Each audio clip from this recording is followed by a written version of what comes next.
What's up guys, and welcome to the 997.1 generation Porsche 911 GT3 RS. Apologies for the noise as I've got the AC cranked given it's a very hot day out here in Vancouver, Canada. But the owner Jared has given me the keys to his pride and joy, this RS Green 997.1 3RS.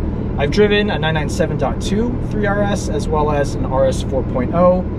But never the .1. Some interesting stats about this car. Less than 1,200 were produced worldwide. This car actually spent most of its life in Switzerland. It was originally a German car imported by Porsche of London in Ontario. One of 87 ever made in RS Green. 52 of those 87 were for North America, and out of those, only 4 were originally sold in Canada. Although this one isn't an original Canadian car, the color still makes it a very, very rare car, less than 100 in the world. The .1 means it's the pre-facelift version of the 997 generation, and the RS means that this has been tuned from the factory to be even more track ready than the already very track ready GT3. This does have the same 3.6 liter flat 6 engine, making 409 horsepower or 415 metric horsepower, 299 pound-feet of torque. It revs to well over 8,300 RPM, but this car has a number of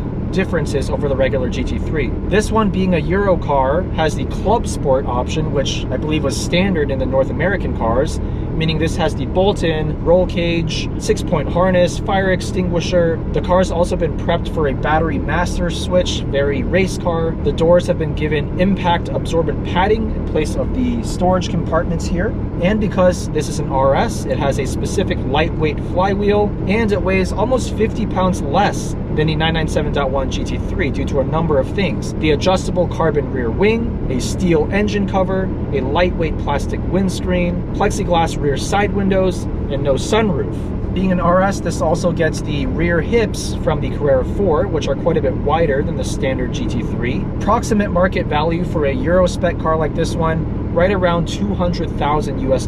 If you want a North American spec, it's closer to $250,000. The only mods Jared has put is gold BBS E88 wheels, 19x9 in the front, 19x12 in the rear. We have Michelin Cup 2 tires, 235 up front, 305 in the back, GT3 Cup Lip, GMG sport headers, and an RSS center muffler X-pipe bypass. The car has been lowered from a standard GT3 RS, so it does rub a little bit. Oh, thank you. It's not my car. I'm reviewing it right now. Actually, I have the cameras rolling. I'm doing a little YouTube video on it right now. I'll let you hear the exhaust. How about that? Beautiful, yeah, thank you, thank you. Getting some props here. All right, sport button engaged for enhanced throttle response.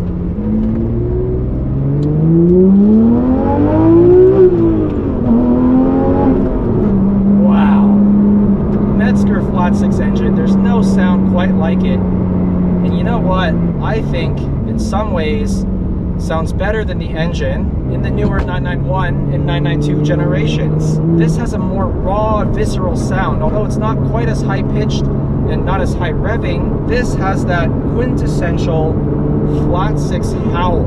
It sounds great at all RPMs and has different character depending on what RPM you're at. You don't even have to be pushing on a road like this in order to enjoy it because it's so raw. Compared to the newer generations, the 991, especially 992, this is just brimming full of feedback even at low speed. The hydraulic steering rack is so talkative, and I maintain that to this day, this is the best steering GT3 or any Porsche potentially ever. It has the perfect blend of steering feedback through the wheel, combined with just the right amount of weight, not too light, not too heavy. And the steering ratio isn't overly quick. It's not hypersensitive like the 992 can sometimes feel. See, in this corner here, I've got to turn the steering wheel about 90 degrees. This 18-year-old interior is still holding up really nicely.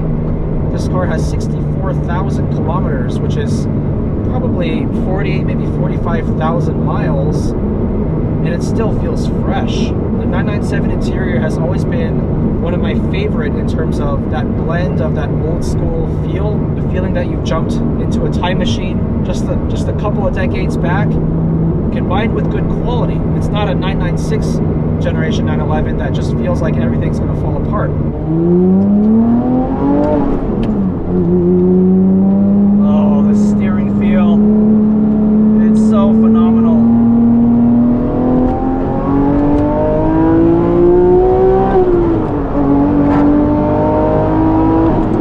The 997 generation doesn't hide its weight balance. This is a 911 through and through. That engine is hanging over the rear axle. This doesn't have fancy rear wheel steering or torque vectoring or anything to hide that fact. It's just a pure 911 in its ultimate form, in my opinion. The 997 generation always has been my favorite to drive.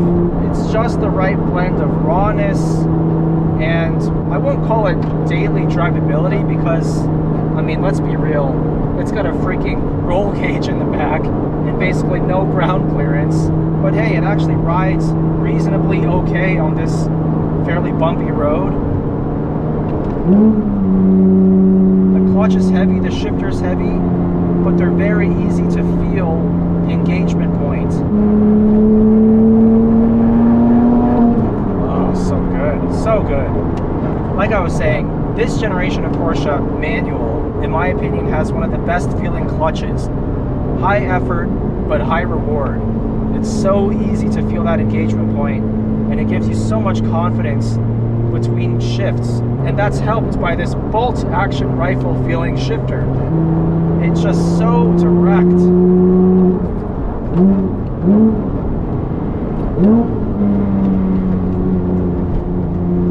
It has this personality about it where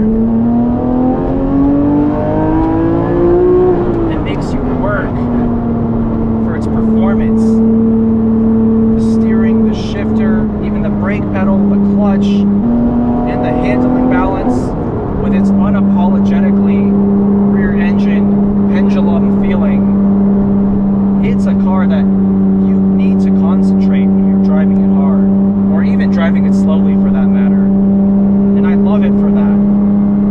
You really could argue the 991 and 992 generations have gotten too soft, too easy to drive, rear axle steering, electric power steering with a quicker ratio, less weight, and with the manual versions of the 991.2 and 992, very light clutches relative to this, less feedback through the steering, less weight in the steering.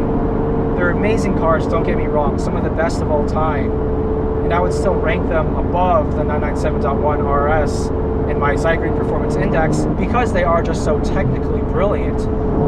But for a drive like this, where I don't care about numbers, I'm not going for lap times on a canyon road, I just want that connectedness, that feeling that I'm actually driving the car and it's not driving me. And for that, the 997.1 and .2 are unmatched.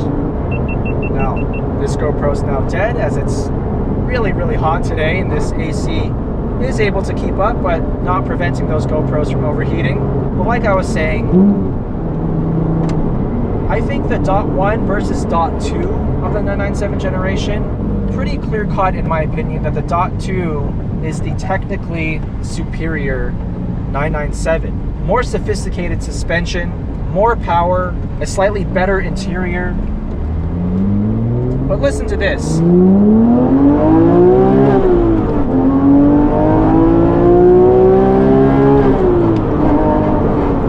You can't go wrong with any Metzger powered 911, period. Whether you have the .1 or the .2, a regular GT3, GT3 RS, GT2, GT2 RS, hell, even a 996 GT3, it doesn't matter. If you have a Metzger powered Porsche, you have one of the most enjoyable driving sports cars in the world. Now I'm down to my last GoPro on my last battery, so time to wrap this video up. A huge shout out to Jared, the owner of this RS Green .13 RS. Let me know how you think this car performs today in the market $200,000 to $250,000 depending on whether you get a Euro spec or a North American spec. Is it worth the money? Should you spend more on the .2 RS? Another $50,000 to $100,000 more. Is it worth it? What other cars compete with this for pure driving engagement? Let me know your thoughts. Thank you guys for watching, and I'll see you in the next one.